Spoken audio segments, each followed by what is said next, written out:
Thank you, Mr. President. Mr. President, tonight, President Obama will be coming to Congress to deliver his final State of the Union address. His advisors have been all over television talking about what the president is planning to say. Tonight, I expect President Obama will talk a little about the health care law. Last year in his State of the Union address, the president bragged. He actually bragged that more people have insurance now than when he took office. I expect he'll probably say something similar tonight. Well, Mr. President, I want to talk a little bit about the other side of the story. I want to talk about what President Obama is not going to say tonight to the American people. The president is not going to admit that many Americans are actually worse off under his health care law. He's not going to say that under the health care law, there is a very big difference between health law insurance and being able to actually get health care.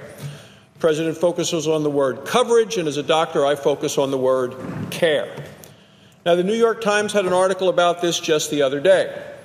The article, page 1, Monday, January 4th, page 1, many holdouts roll the dice and pay IRS, not an insurer. Rather pay the penalty to the Internal Revenue Service than pay the insurance company. Why? Turn to page 9 of the same page, Dave, January 4th. Many who refuse insurance see IRS penalty as the most affordable option. The most affordable option for the American people is not the Obama health law insurance. It's actually paying the IRS the penalty. Now, the article tells the story about a number of different people. One is named Tim Fesco from Culver City, California. Now, he and his wife had an insurance plan that cost them more than $5,000 a year, but it came with a deductible of over $6,000 for each of them. $5,000 for the policy, $6,000 for the deductible for him, and another $6,000 for her. Well, they decided to drop the insurance last year. He told the New York Times, he said it literally covered zero medical expenses. Now, I wonder if President Obama is going to talk about this man tonight, Tim Fesco. Will we hear anything about him in his speech tonight? Will the president point to him in the gallery as somebody that the president claims to have helped by making insurance so expensive and so unaffordable that it's much better to just pay the penalty than deal with what the mandates of the president's health care law call into play? Is he going to talk about how the deductibles and the out-of-pocket costs have gotten so high for Americans all across the country? The article talks also about Clint Murphy, Sulphur Springs, Texas. Now, Clint Murphy expects that he'll have to pay a penalty of about $1,800 for being uninsured this year.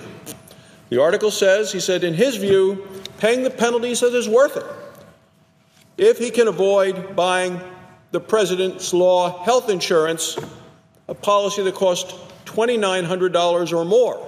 Now, this man in Texas went on to say, I don't see the logic behind that, and I'm just not going to do it.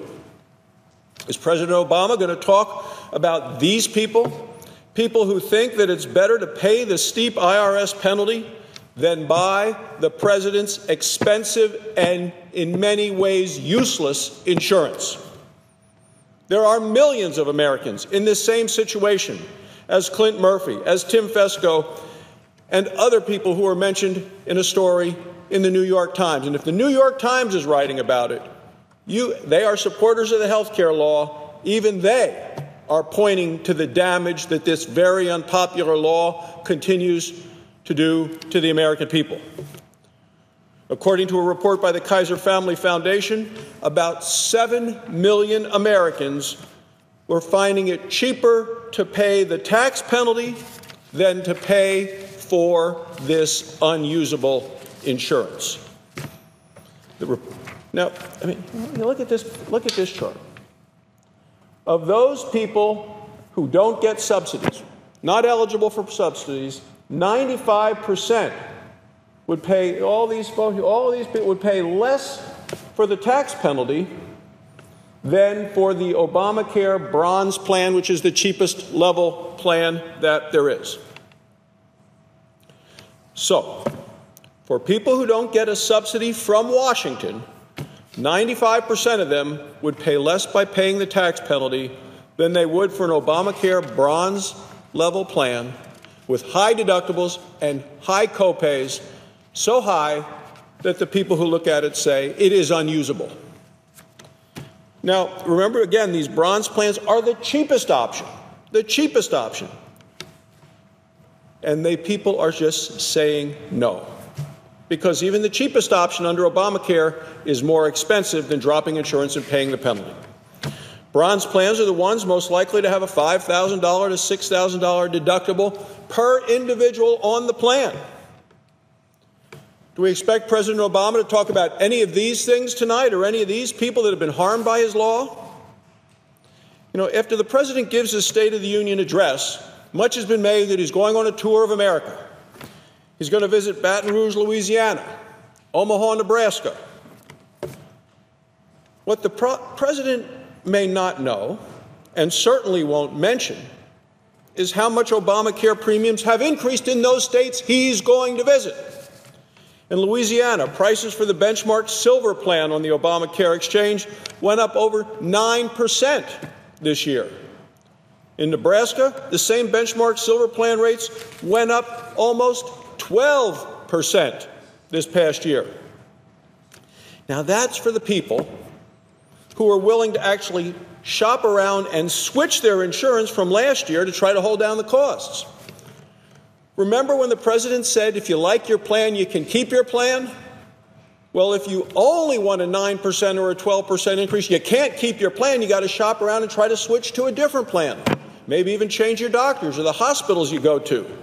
That's the only way you can find rates of insurance that still go up a lot, but don't go up even higher by staying with what you've had. The president probably won't mention that when he goes to Louisiana or Nebraska.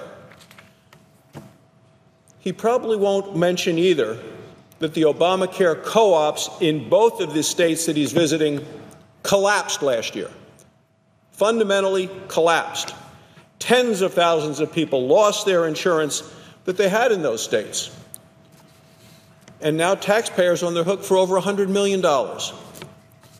The law has not come anywhere near what President Obama promised the people of Louisiana or the people of Nebraska or the people of America all across the country. Look, the American people know that Obamacare was not what they wanted. They know that it's never been the right answer for the problems in our health care system. That's why majorities in both houses of Congress voted recently to repeal the key parts of the Obama health care law.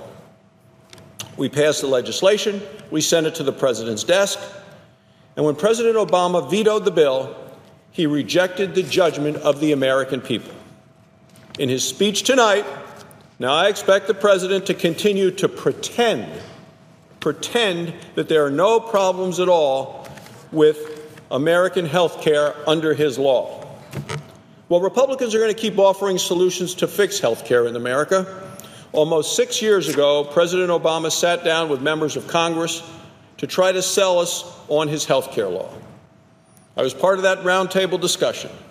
I told the president at the time that low-cost, catastrophic plans could be a good option for people as long as they could use health savings accounts to help pay their day-to-day medical bills. Now, the president had no interest in that idea or any of the Republican ideas that we brought forward that day. So now, under his law, people are left with the equivalent of catastrophic coverage, and they're paying far too much for it because of all the law's mandates. Now, on top of that, the law cut back on health savings accounts. The law specifically cut back on them. So people all across the country have fewer options to help them pay for their care. Republicans are going to continue to bring up better ideas. We'll talk about real solutions that give people more options, not more mandates.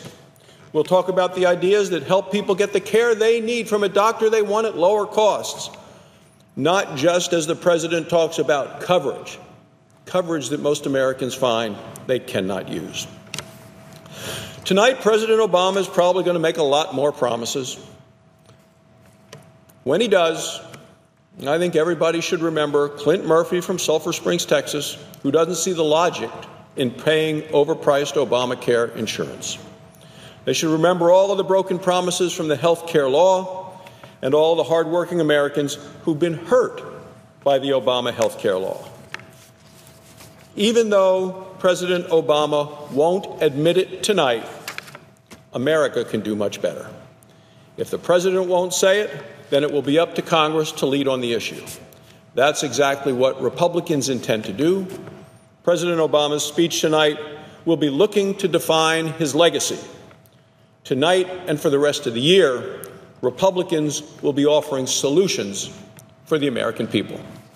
Thank you, Mr. President. I yield the floor.